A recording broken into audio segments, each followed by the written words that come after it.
One question that every single CIMA student will have when sitting their CIMA exams is, which order should I do the objective tests? CIMA consists of 4 levels: the certificate level, operational level, management level and strategic level. The certificate level will have 4 objective tests, and all of these can be sat in whatever order you choose. When it comes to the operational, management and strategic level, this exam will have 3 objective tests and 1 case study exam. The 3 objective tests will need to be sat and passed before you can sit the case study exam. And today, the operational level, the management level and the strategic level are the 3 levels that I am going to look at, so that I can evaluate and educate you guys on what I learned from sitting the CIMA syllabus, and shed my learning and my recommendation on which order I would be sitting the objective tests before the case study exams. So if that does sound like an interest and a help to you, then I'm just going to roll the intro and then we're just going to get stuck in. So let's go.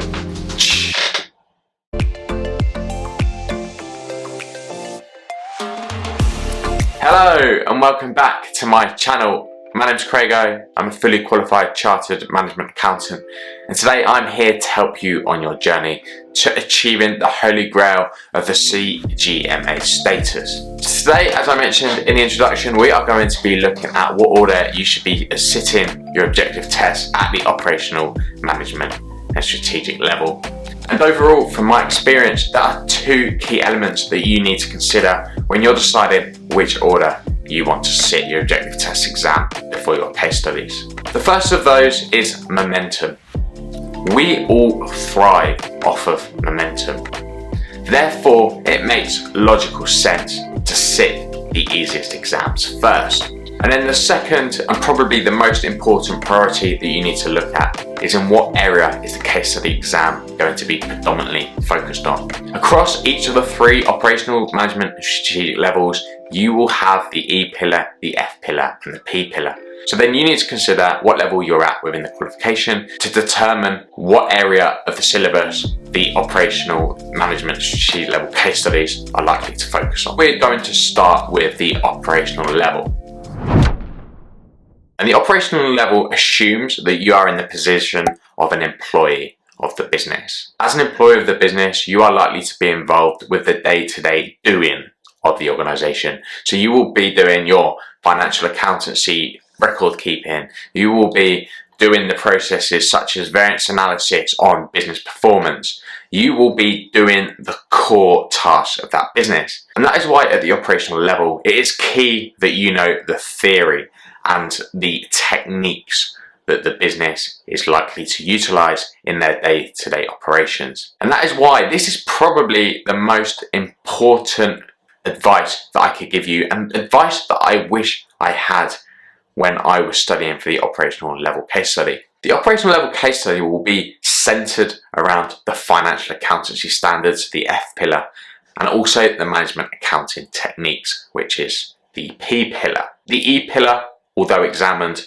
takes a back seat when it comes to the operational case study exam. And if I go back to the introduction when I introduced the 2 key elements when deciding which order to take the case study exam, which was the momentum and the relevance, then quickly you can understand which is the best order to sit your objective test exams before the objective case study. And if we look at the CIMA website to look at the first time pass rates, then you will see that with 79%, the E and the F pillar were by far the most passed exams.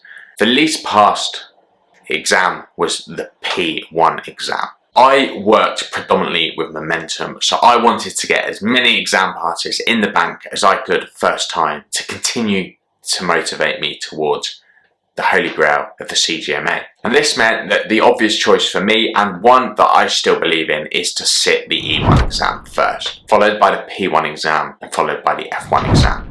And the reason that I would do the F1 exam as the exam directly before the operational case study is that you will need to learn the accountancy standards word for word, point for point.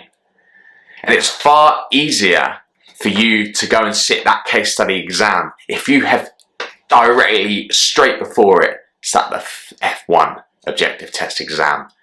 And I can assure you I didn't do this, I sat F1 first. but I wish I had sat my F1 exam third, because it still would have been in my mind and there wouldn't have been a need to go and relearn word for word, point for point, the accountancy standards, which are heavily examinable within the exam.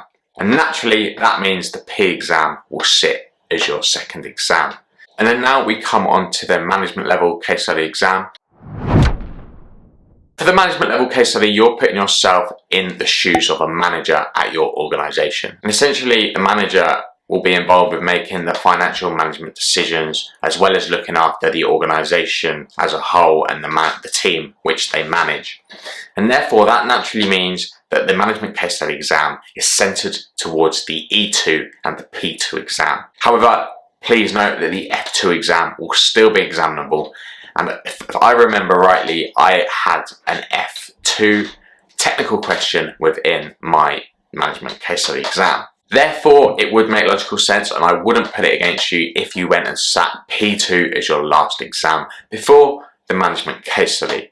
However, from my point of view, the approach should probably still be the same.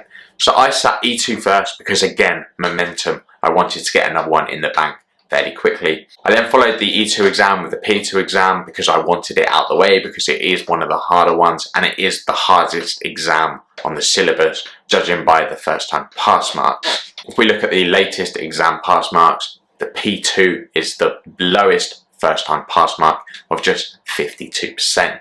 And then I sat F3 beforehand. And I know that's gone against the guidance that I've given you just a little while ago.